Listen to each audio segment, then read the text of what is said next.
पिछले दिनों supreme court ने सीबीआई के पूर्व कार्यवाहक निदेशक और लीगल एडवाइजर को अदालत की अवमानना के लिए दंडित कर एक सख्त संदेश दिया है। न्यायालय ने उनकी बिना शर्त माफी को एक तरफ रखकर अदालत की कार्यवाही समाप्त होने तक पूरे दिन उन्हें हिरासत में रखा। साथ ही उन पर 1-1 लाख रुपए का जुर्माना भी ठोक दिया।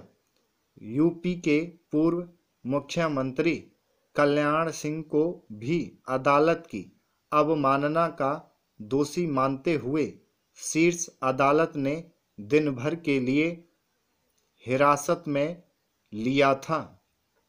उन्होंने अदालत को हलफनामा देकर भरोसा दिया था कि अयोध्या में विवादित ढांचे की रक्षा की जाएगी, मगर इसका खुलेआम उल्लंघन किया। हालांकि उनका मामला थोड़ा अलग है, क्योंकि उनके लिए यह सिर्फ कानूनी नहीं वरन एक बड़ा राजनीतिक मसला था, जिसके लिए उन्होंने अपनी सरकार की बर्खास्तगी कबूल की।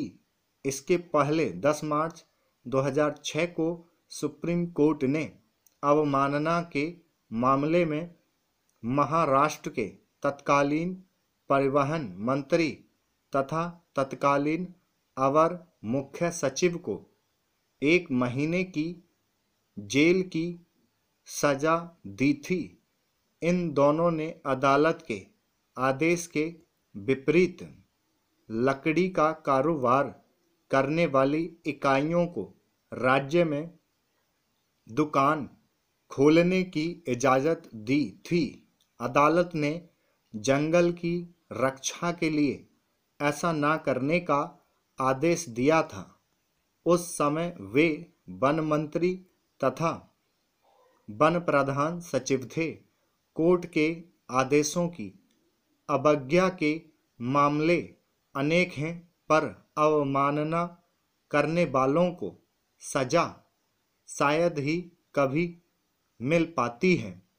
अधिकतर केस में यह फैसले का सीधा उल्लंघन ना होकर उसको लंबे समय तक लागू ना करने का मसला होता है।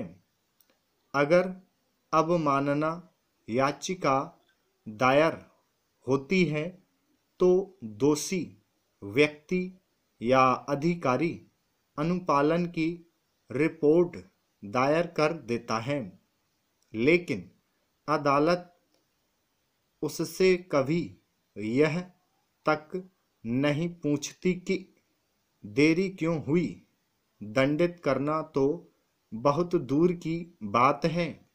सवाल यह है कि अवमानना याचिका दायर करने की नौबत ही क्यों आती है। कई बार आदेशों के उल्लंघन के बारे में अदालत को पता भी नहीं चलता, क्योंकि कोई याचिका दायर नहीं की जाती। अवमानना 2 तरह की ही होती है, दीवानी और आपराधिक। आपराधिक अवमानना वह है जिसमें न्यायालय की गरिमा को ठेस पहुंचती है। इस कानून की जरूरत नहीं है, क्योंकि ऐसे मामलों में मानहानि के मुकदमे चलाए जा सकते हैं, किंतु दीवानी अवमानना के मामलों में, यानी वहाँ जहाँ आदेश का अनुपालन ना हुआ हो, कठोर सजा दी जानी चाहिए। विडंबना यह है कि ऐसे मामलों में न्यायालय का रुख मुलायम होता है और दोषी अक्सर बिना किसी दंड के छूट जाते हैं। इससे आदेशों का अनुपालन इतनी देरी से होता है कि उसका कोई मतलब नहीं रह जाता और कई बार तो अनुपालन बिल्कुल होता ही नहीं।